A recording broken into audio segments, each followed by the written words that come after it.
Vamos lá então para a nossa aula, que a gente...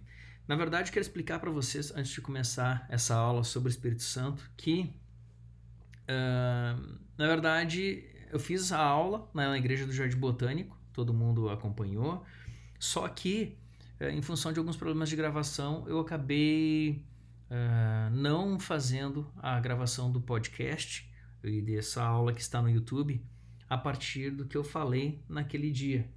Então, aqui é uma nova gravação para que a gente, especificamente, né, para que saia para esses formatos.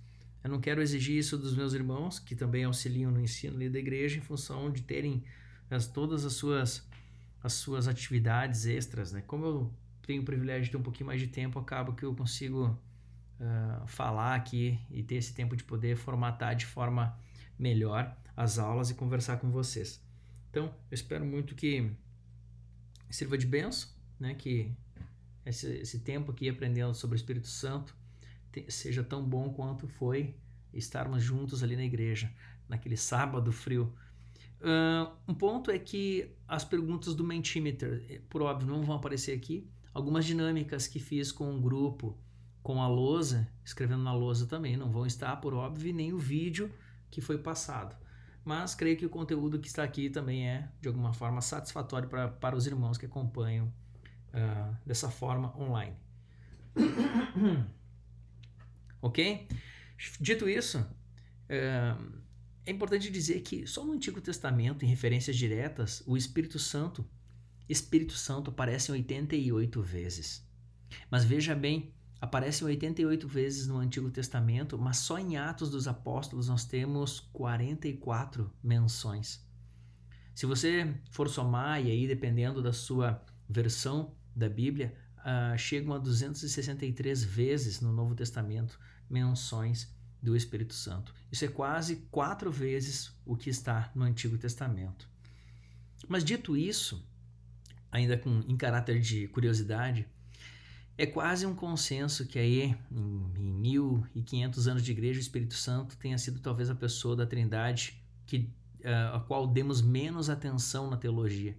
Os estudos são prioritariamente centrados no Filho e no Pai, mas também nos últimos 500 anos em especial, o último século, nós tivemos um aumento significativo de temas relacionados ao Espírito Santo, justamente por causa do movimento pentecostal e dessa ênfase que passou a existir da experiência ou na experiência com Deus, e também essa diversidade que nós temos de igrejas, de formas de nos relacionarmos com Deus, que é bem típico da pós-modernidade. João Calvino, veja que interessante isso, ele ficou conhecido como teólogo do Espírito Santo. Isso para nós pentecostais chega a ser até engraçado, um calvinista, digamos assim, como teólogo do Espírito Santo, e não talvez aí um pentecostal que pudesse ser conhecido e ter essa alcunha, né? Mas isso se dá especificamente porque nas institutas da religião cristã, Calvino separou basicamente em 4 temas. Ele pegou ali o credo dos apóstolos e tratou a respeito de Deus Pai, nosso relacionamento com Deus. Na segunda, o relacionamento com o Filho, a obra do Filho. No terceiro livro, ele trata mais especificamente, do Espírito Santo, desenvolve melhor essa ideia, e no 4º livro ali ele vai falar sobre a igreja. Mas por que isso é interessante, né? Porque justamente antes de Calvino falar, a gente não tinha um material substancial sistematizado a respeito do Espírito Santo especificamente. E aí daí que vem essa primeira sistematização, esses primeiros conteúdos que acabam dando esse nome a ele.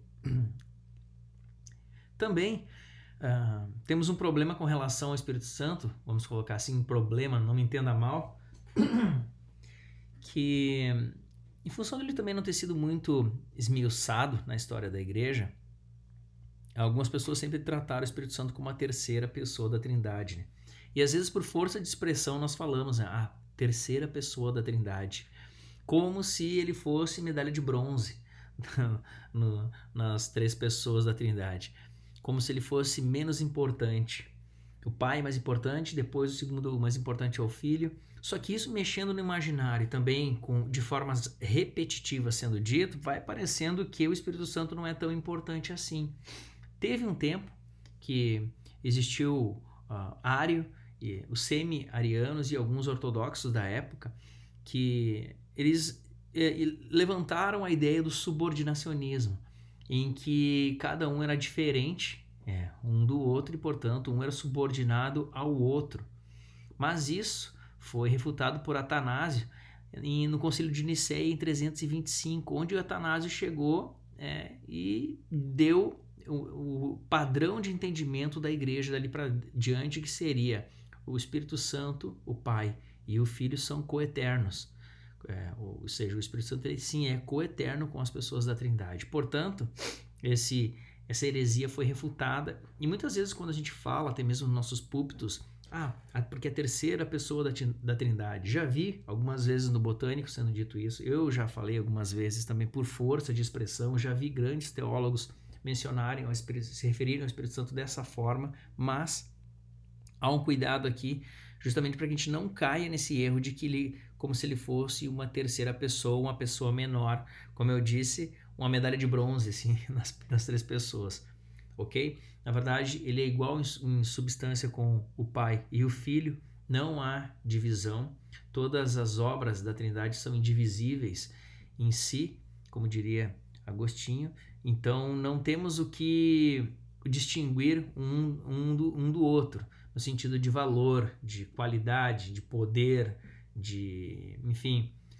Então, essa introdução é necessária ser dita porque muitas vezes quando a gente usa essa força de expressão, talvez isso mexa um pouco com a cabeça das pessoas, com a imaginação, e é necessário também ser dito que, na verdade, não é esse o intuito.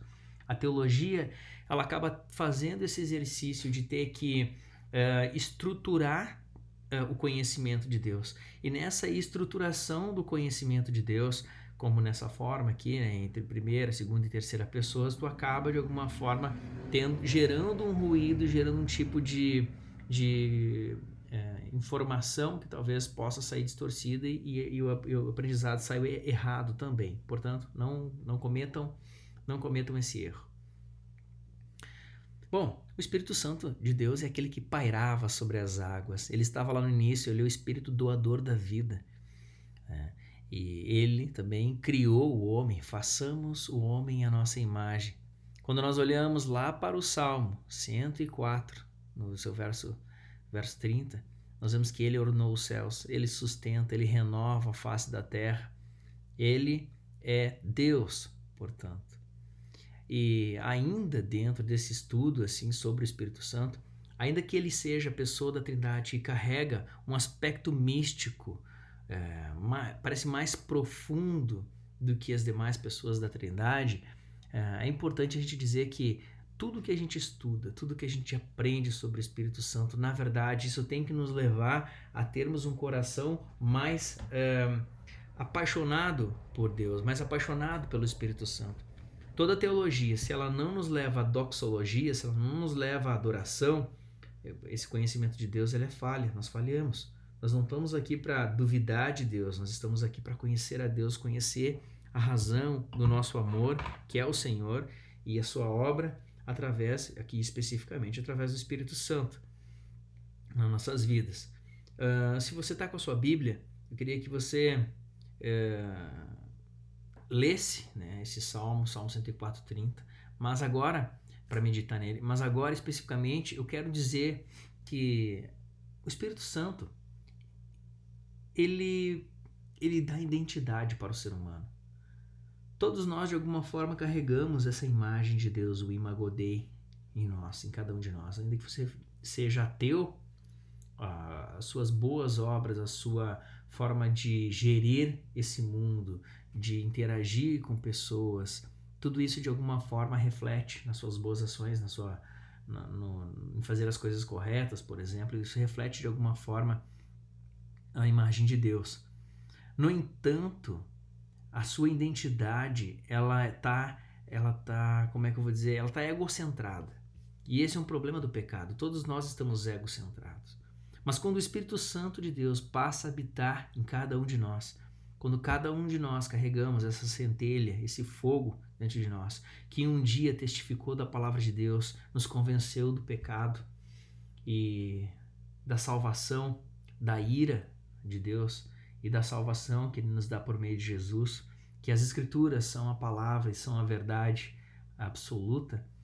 Isso não é obra humana, isso é uma obra do Espírito Santo em nossas vidas. E a partir daí nós ganhamos uma identidade. A nossa identidade é sermos cristãos. Eu não quero entrar aqui na dicotomia ou na tricotomia do ser humano, a composição do ser humano, se ele é corpo, alma e espírito, ou se alma e espírito são a mesma coisa. Esse agora não é o meu objeto de estudo. O que é meu objeto de estudo, o Espírito Santo, e por que eu estou trazendo essa parte da tricotomia ou dicotomia da alma? Porque o Espírito Santo, uma vez centrado no homem, a partir do domínio do Espírito Santo sobre nossas vidas, sobre nossas ações, por exemplo, a nossa alma, de onde vêm nossas emoções, a nossa mente, os nossos pensamentos, as nossas escolhas, todas elas estão cativas àquilo que nos dá a nossa verdadeira identidade, que é sermos cristãos. Desejarmos as coisas do alto, conhecer a Deus, conhecer a Cristo, sua obra, lermos as Escrituras. E as nossas emoções, nossa mente, nossos pensamentos, nossas escolhas, elas comandam o nosso corpo, a nossa ação, a nossa fala, o nosso olfato, o nosso tato, o nosso paladar, audição, visão. Ou seja, o nosso corpo está subordinado à nossa alma. Por isso que a prática, por exemplo, dentro das disciplinas espirituais, a prática do jejum é importante para que mortifique a nossa carne, para que a gente enfraqueça a nossa carne e leiamos a palavra, oramos, cantamos, enfim, venhamos a fortalecer o nosso espírito, a nossa alma.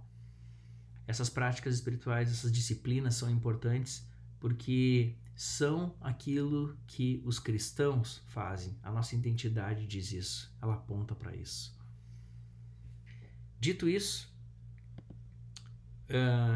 fiz um post na Pictobíblia recentemente, que é essa capa, né? A missão do Espírito Santo no Antigo Testamento, e compartilho aqui com vocês 3 missões básicas do Espírito Santo no Antigo Testamento, que é equipar para o serviço, santificar e inspirar os profetas.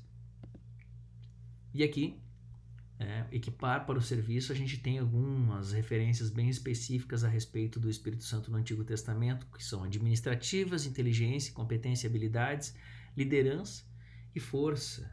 Aqui, força bem distinto, aqui, que é o caso de Sansão.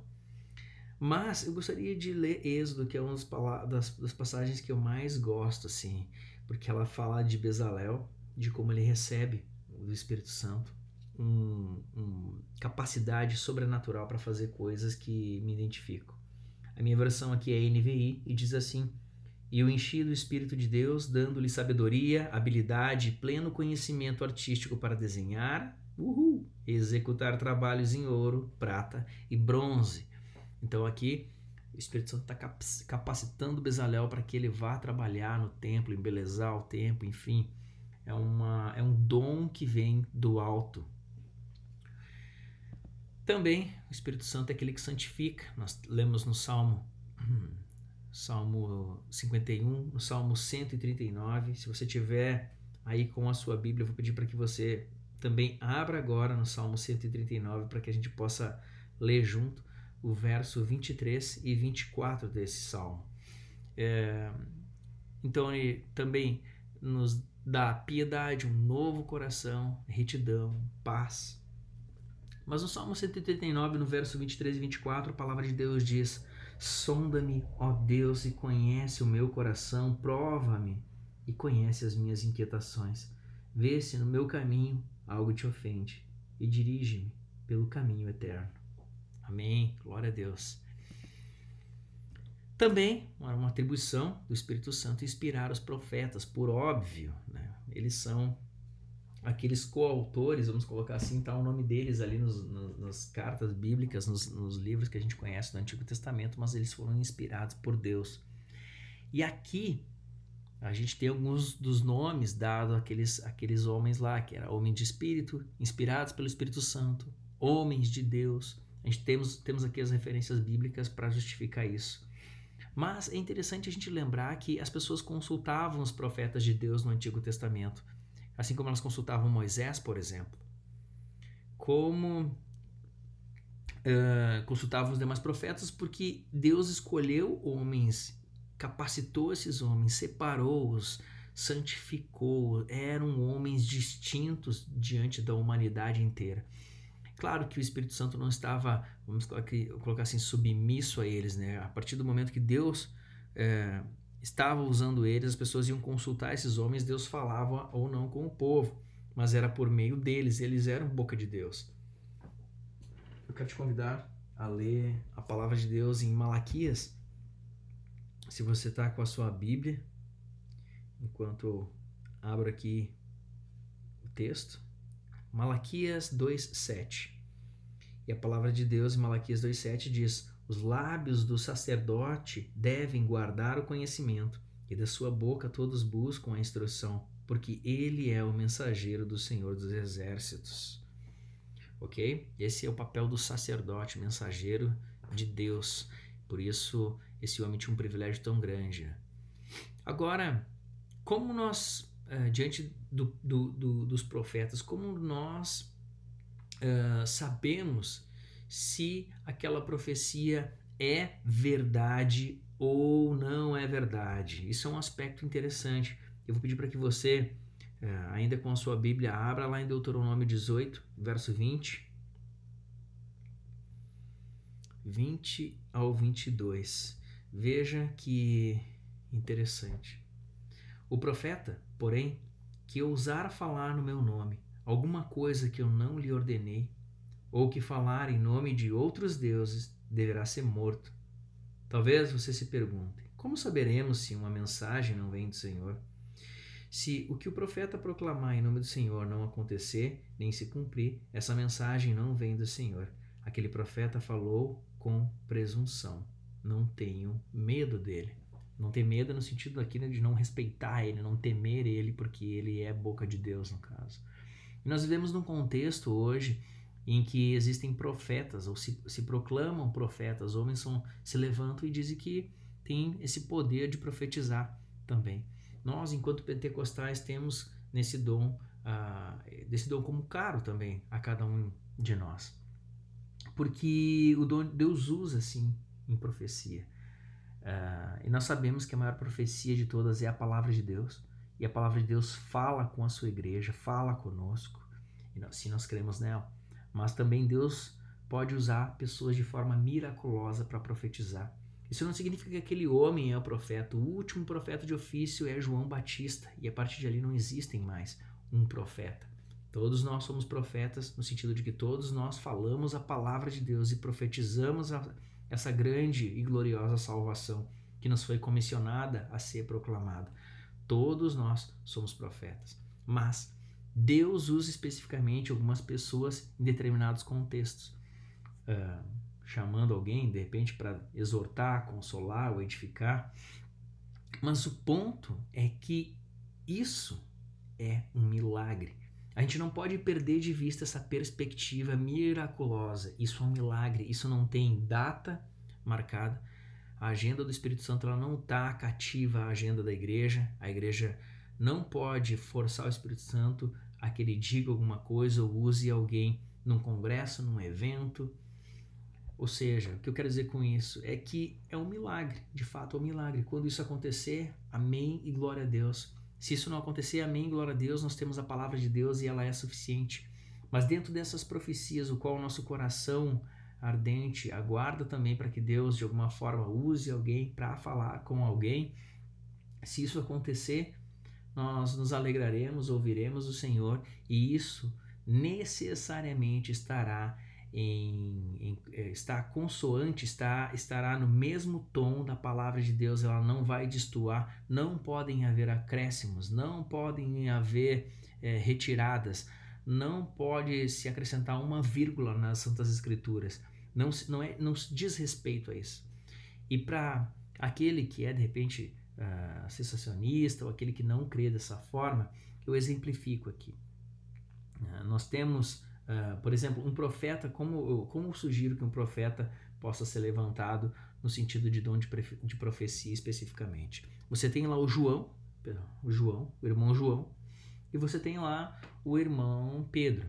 E o irmão Pedro vai lá e Deus usa o irmão Pedro de forma profética para falar com o irmão João. Olha, irmão João, Deus está me dizendo, Deus mandou te dizer que, sei lá, sábado agora não é para te viajar com a tua família conforme vocês estão planejando, porque Deus quer guardar o teu coração nesse caminho, isso pode acontecer alguma coisa. Ou, João, Deus mandou te dizer agora que Deus vai abrir uma porta essa semana para ti de emprego, portanto é para ti, tu tá andando atribulado, né, que tá desempregado, Deus mandou te dizer que vai abrir uma porta essa semana, então guarda o teu coração, te alegra nele, né, e não se entristece, que Deus é contigo. Então eu estou dando exemplos específicos em que Deus pode consolar, exortar ou edificar, e exortações também são bem importantes da parte de Deus, quando alguém pode ser levantado e dizer, Deus mandou te dizer que é para te parar de assistir pornografia. Deus, o Espírito Santo tem se entristecido com a tua atitude, e isso tem chegado aos olhos de Deus, e Ele pede para que eu te diga agora nesse momento, pare de assistir pornografia e, né, limpe seus olhos, seu corpo, glorifique a Deus, Deus está vendo, né? Então, por exemplo, em um pecado bem oculto, né, da pessoa. Então, essas ilustrações que eu trouxe são como Deus, de forma profética, pode usar alguém e de forma miraculosa. É claro que isso, né, como eu falei, é um milagre. Não perca isso de vista. Não faça com que essa palavra se esvazie. Isso é um milagre, isso não é toda hora que acontece. Isso, de repente, você vai passar uma vida inteira e não vai acontecer. Mas se acontecer também, glória a Deus por isso. Deus está falando especificamente com alguém, com um grupo ou com a igreja, enfim, com a nação. Recentemente aqui em Porto Alegre nós tivemos uma das maiores tragédias, a maior tragédia da história do nosso estado através das enchentes. E eu fiquei um pouco triste assim de Deus não ter de alguma forma falado objetivamente, né, sobre as enchentes, usando esses termos, enchentes, chuvas, enfim, porque cidades foram devastadas, não existem mais aqui no estado do Rio Grande do Sul. Então isso de alguma forma me fez pensar, puxa vida, existe uma igreja lá, existe um povo, será que Deus não levantou alguém? Eu não soube. Um irmão da igreja falou, não, daqui a pouco começa a aparecer no YouTube as profecias lá, de algum culto gravado, enfim, mas até agora eu não vi nada a respeito disso. Eu fiquei até um pouco, não chateado, mas contrariado, esperava que Deus pudesse nos consolar de alguma forma. Dito isso, o que aconteceu é que estávamos aqui em casa, um grupo de obreiros aqui da igreja, o Israel, o pastor Rodrigo, quando Israel e eu falamos pro Rodrigo, pô, quando é que tu vai escrever artigo pro Gospel Coalition? Quando é que tu vai escrever algum artigo pra internet e, né, mostrar o trabalho, principalmente agora? Daí o Rodrigo, veja, mas vou falar sobre o quê? Daí o Israel falou, não, fala sobre as enchentes, um pastor que tá aqui vivendo tudo isso, né, toda essa experiência, o que aconteceu. E o Rodrigo se encorajou, de alguma forma, a fazer isso. E ele me mandou até um rascunho de como estava ficando o artigo, o texto dele. E naquele artigo ele falava a respeito de como nós estávamos bem na época de uma série de mensagens com textos selecionados expositivos a respeito de Gênesis, chamava Origens. E como bem naquele período dessa grande tragédia, essas enchentes aqui no estado do Rio Grande do Sul, a gente falou sobre o dilúvio com Noé. No final de semana da enchente, nós estávamos desolados, né? Tinha acontecido ali quinta-feira, sexta-feira, sábado, um horror, estávamos todos atônitos com o que tinha acontecido, e eu fui pregar na igreja, né? Estava incumbido de falar sobre Sodoma e Gomorra, esse texto também está no YouTube da igreja, essa pregação. E ali com Sodoma e Gomorra a gente começou era pesadíssimo, né? Pesadíssimo. A igreja estava atônita e eu estava falando a respeito de uma cidade que foi destruída por Deus por causa do seu pecado.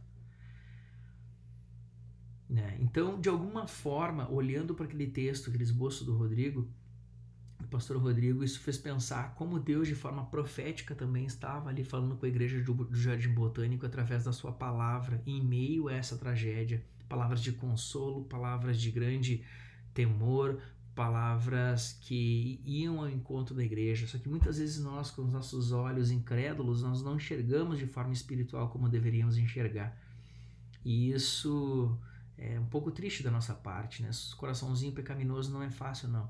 Então a gente deveria olhar assim, como aconteceu aqui, exemplifico, os vídeos com as pregações estão no YouTube, você pode lembrar desse período duro do estado do Rio Grande do Sul, mas que Deus de alguma forma usou as escrituras para falar com a igreja.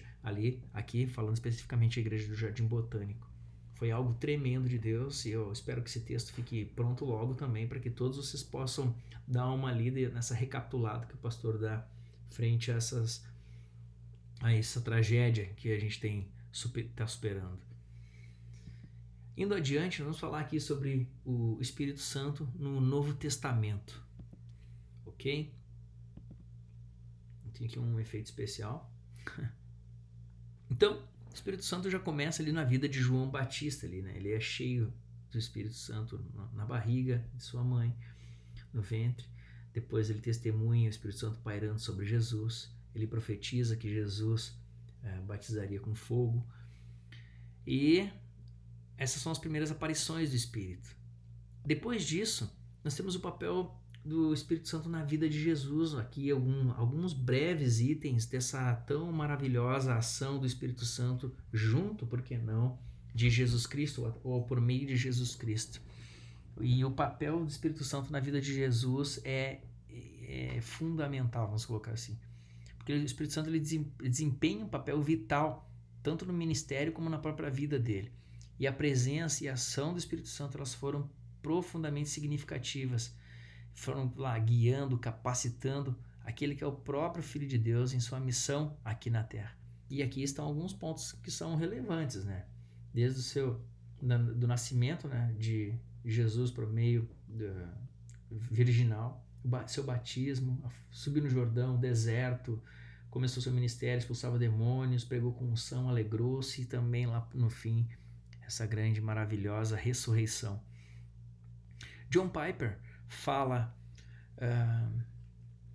o seguinte: o Espírito Santo não apenas estava com Jesus, ele estava em Jesus. Cada milagre, cada palavra, cada ato de amor e compaixão de Jesus foi impulsionado pelo Espírito Santo. Ele viveu em total dependência do Espírito, modelando para nós como viver em uma vida centrada em Deus. Então, em resumo, o Espírito Santo foi o companheiro constante de Jesus, capacitando-o a cumprir a sua missão redentora. Essa obra miraculosa e também, por que não dizer, né, ensinamentos que revelaram a profunda relação de Jesus Cristo com o Espírito Santo de Deus aqui, enquanto viveu entre nós. E falando em nós temos também e podemos experimentar esse já ainda não pleno que um dia teremos lá na glória, mas desse Espírito que está em nossos corações e ele faz tamanha obra em nossas vidas.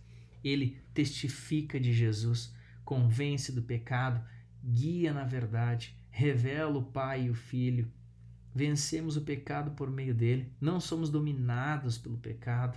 Os frutos do Espírito Santo em nossa vida, e ele também nos fortalece. Ele diz que somos propriedade dele entre tantas coisas. Como é bom ter o Espírito Santo em nossas vidas, né, meus irmãos? Amém?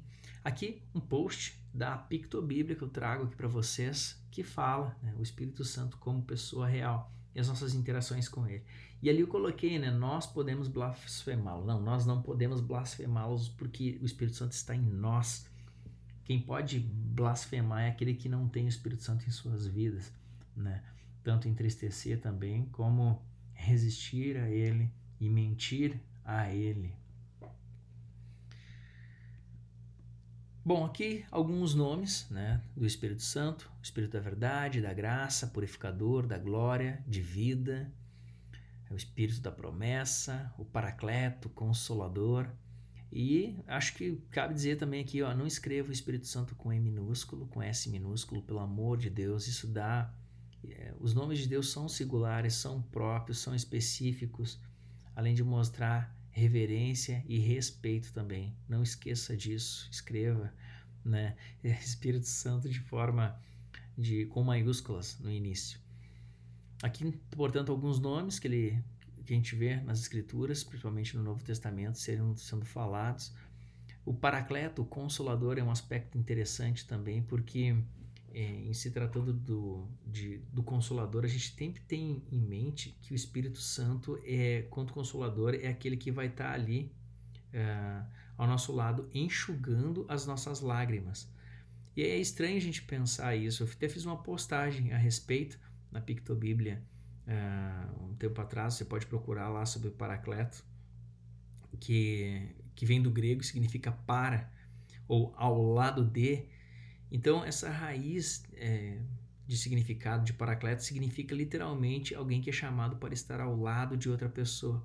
Portanto, não é aquela coisa piegas de enxugar lágrimas, né, consolar no sofrimento. Sim, ele também faz, ok?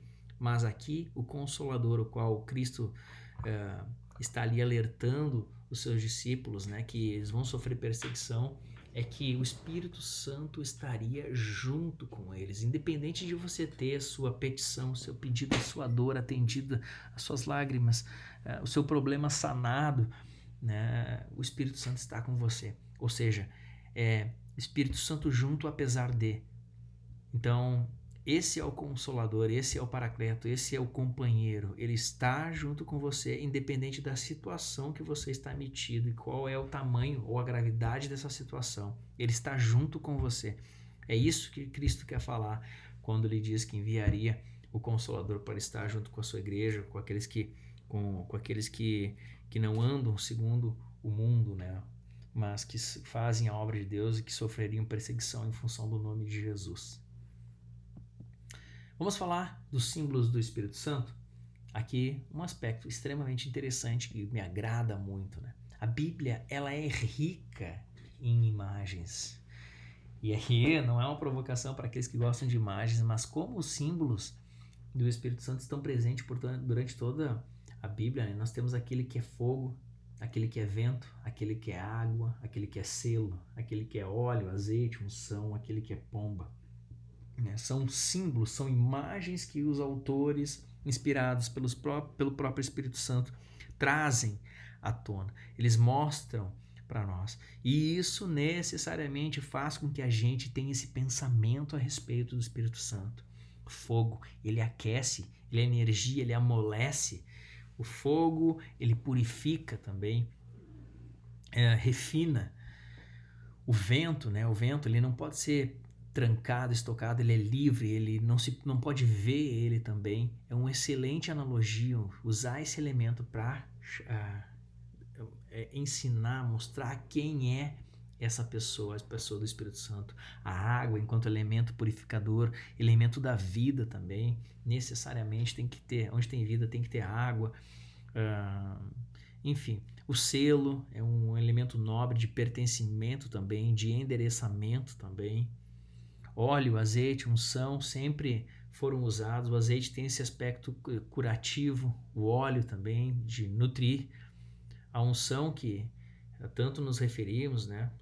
Sempre que alguém era consagrado, ela era consagrado com óleo, o azeite sobre sua cabeça, e essa pessoa tinha a unção do Espírito Santo.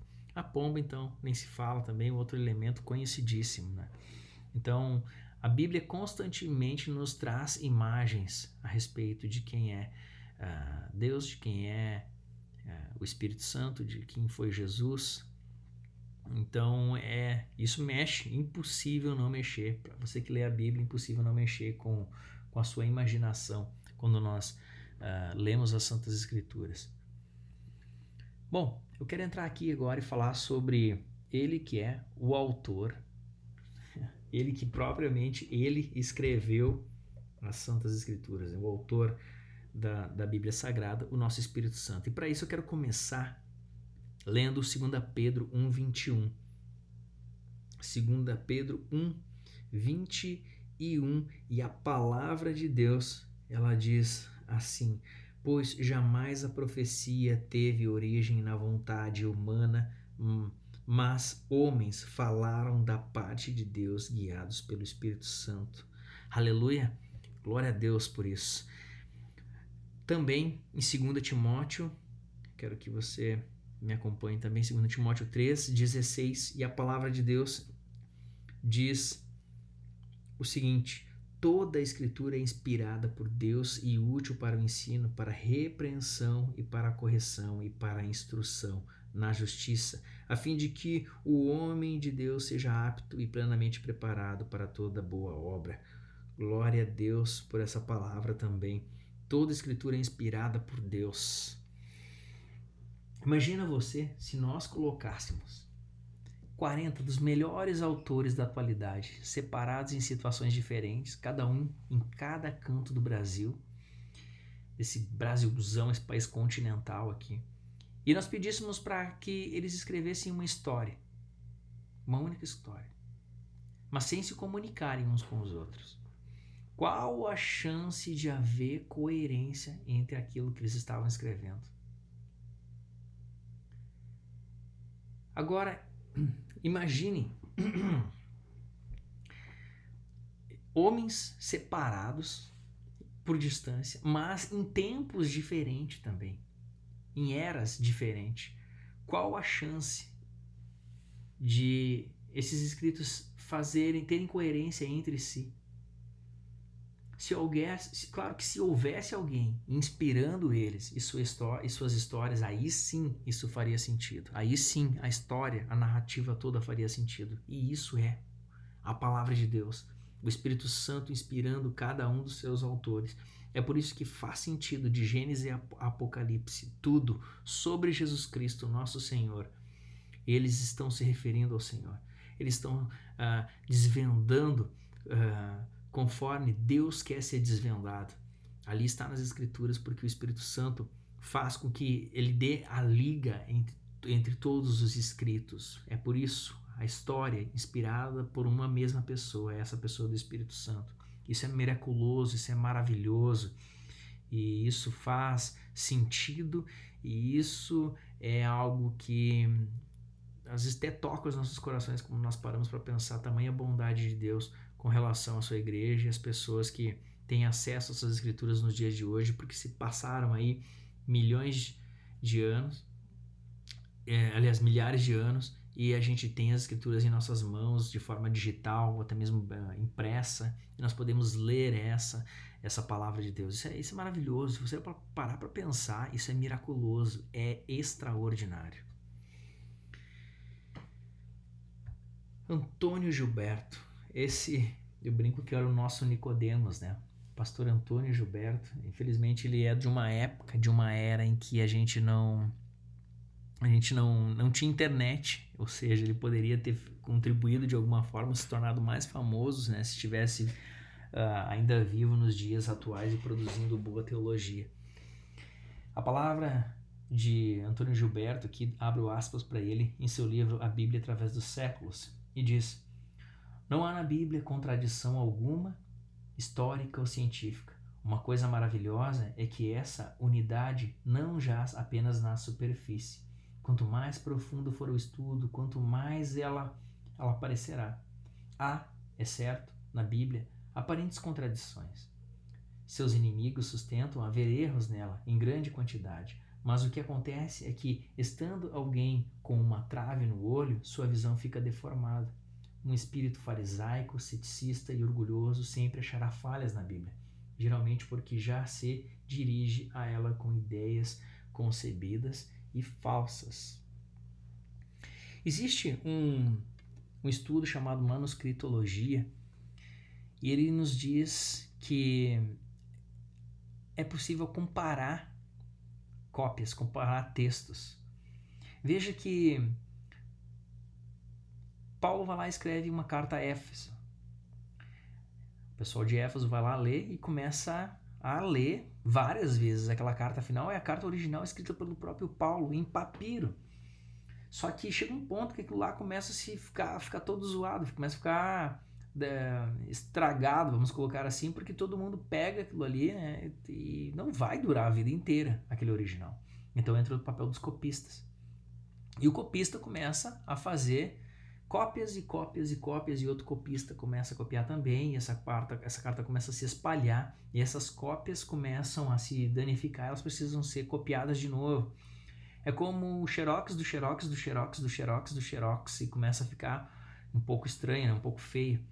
É mais ou menos aquela ideia do telefone sem fio, em que tu fala uma ideia no início e tu chega lá no final tá um pouco diferente, né? No entanto, quem estuda manuscritologia, ele vai pegar cada cópia dessas e analisar. E ele vai ver que, por mais que um escreva Espírito Santo, o outro Santo Espírito, o outro Espírito, ele vai deduzir que é aquele, o Espírito Santo, de que está sendo falado. Ele vai lapidar, vai comparar e vai ver o sentido real daquele texto. Dizem que existem 5.000 textos, cópias, e nenhum outro livro na história da humanidade tem tantas cópias dos seus originais como as Sagradas Escrituras, a Bíblia. Há historiadores e teólogos que relatam que Platão e Aristóteles têm em torno de 10 ou até menos de cópias com relação a isso. Então, tu não tem tanta garantia com relação à originalidade daquilo que está sendo dito ali. Mas a Bíblia, que é tão contestada, tão achincalhada por aqueles descrentes, as Sagradas Escrituras especificamente, o texto bíblico, a gente tem muito mais cópias desse texto. E, portanto, essa cópia da cópia da cópia que não durava muito, a gente tem em algumas medidas alguns textos, então a gente consegue montar e entender o que era o texto original. Essa é a alta crítica, né? Vamos colocar assim, né? E também esses estudiosos argumentam que em torno de 95% do texto original está nas nossas Bíblias, nas nossas Sagradas Escrituras. Ou seja, esse 5% ele também não ameaça as doutrinas que são centrais, coluna da igreja. Então, não há o que temer com relação a qualquer tipo de acréscimo que possa ter havido ou decréscimo que possa ter havido, pois a ciência, a própria ciência nos atesta a veracidade das Santas Escrituras, e isso é algo maravilhoso. Mais uma vez, trago aqui. Outro ponto é que o Espírito Santo possui os mesmos atributos de Deus. Ele é eterno, onipresente, onipotente e onisciente. E ainda digo mais, ele é verdade. A veracidade dele, ele é a própria verdade. Portanto, é mais um atributo ainda que se relaciona com Deus. Então, o Espírito Santo ele compartilha esses atributos divinos com Deus. Aqui estão algumas razões, né? Esses versos que estão postos aqui para vocês poderem acompanhar, ler, buscar. Então, Deus nos salva sim por meio de Jesus Cristo, mas, como diria Calvino, abraços para ele, o Espírito Santo é Deus e ele é o agente ativo na aplicação da salvação aos eleitos. O Espírito Santo é aquele que opera em nós esse convencimento do pecado. Portanto, meus irmãos, e é isso. O Espírito Santo não é apenas uma força impessoal, uma energia, mas uma pessoa divina que desempenha um papel vital na obra redentora de Deus e na igreja, também no trabalho, no serviço à igreja. Para encerrar, meus irmãos, o fruto do Espírito, a palavra de Deus em Gálatas 5, 22 ao verso 23, conhecidíssimo, que diz: mas o fruto do Espírito é amor, alegria, paz, paciência, amabilidade, bondade, fidelidade, mansidão e domínio próprio. Contra essas coisas não há lei. Enquanto os dons, eles são para a ação, para serviço, para servir a igreja, servir aos outros, os frutos são para sermos em essência nós devemos exercitar, sim, esses frutos em nossas vidas, uma vez que o próprio Espírito Santo, esses 9 frutos aqui, o próprio Espírito Santo habita em nós, está em nossos corações. Nós devemos pensar a respeito, porque aqui nós temos algo bem prático de Deus, né? É algo que, vamos colocar assim, independe do nosso tanto de conhecimento bíblico, independe do nosso tanto de dons, independe na prática, na praxis da fé. Eu diria que aqui estão 9 itens, o qual depende de nós praticarmos, exercitarmos isso, para que as pessoas vejam o que faz sentido aquilo que nós pregamos, né? Pregamos a Cristo ressurreto, nosso Senhor e Salvador, é isso. E nossas palavras são endossadas a partir de quando as pessoas veem em nós alegria, paz, paciência, amabilidade, bondade, fidelidade, mansidão, domínio próprio, amor. Dentre todas, queria destacar aqui alguns, entre eles a alegria. O povo de Deus é um povo alegre. A gente tem, assim, por às vezes característica, né? Hinos que são tristes, né? Cultos que são solenes. Parece que a alegria é difícil de se sentir dentro da igreja. Alegria, nós precisamos demonstrar alegria. Eu vejo a diferença entre um pentecostal e um reformado, ela se dá muitas vezes nesse campo, exatamente nesse campo. Quando tu fala para um pentecostal assim, ó, você é eleito de Deus, é glória a Deus, é alegria, isso bate de forma tão poderosa nos corações, enche de alegria nos nossos corações. Numa igreja reformada, isso é uma frase que não é tão impactante assim, né? Embora ela seja assim de fato, mas você vê que a vibração da igreja, não vê que a igreja não é tão pulsante. Às vezes tem igrejas que são até frígidas com relação a essa verdade, ao ouvirem essas verdades. O povo de Deus é um povo alegre. Ser alegre, ter alegria, é ter o Espírito Santo consigo, independente do que você está passando. Portanto, a alegria é parte da nossa característica. Nós somos um povo alegre, nós devemos lutar por isso, desejar isso e praticar isso, por que não dizer, né?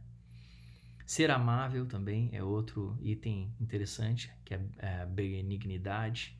Essa amabilidade, ela é importante, né? É esse desejo de amar alguém não só por aquilo que ela necessita, não só por aquilo que ela é, né? Mas ou que ela pode te dar, mas pela integridade da pessoa, o todo da pessoa. Quando alguém tá, é mais ou menos isso. Quando alguém está com frio, tu ir lá e dar um casaco para a pessoa, ou ela está com fome, tu vai lá e dar comida para a pessoa. Isso é a bondade. Isso é um fruto também do Espírito. Mas a amabilidade, ela não olha simplesmente para a matéria da pessoa, ela não olha só para o corpo, ela sabe que ele tem uma pessoa que tem sentimentos, que pode estar sofrendo também.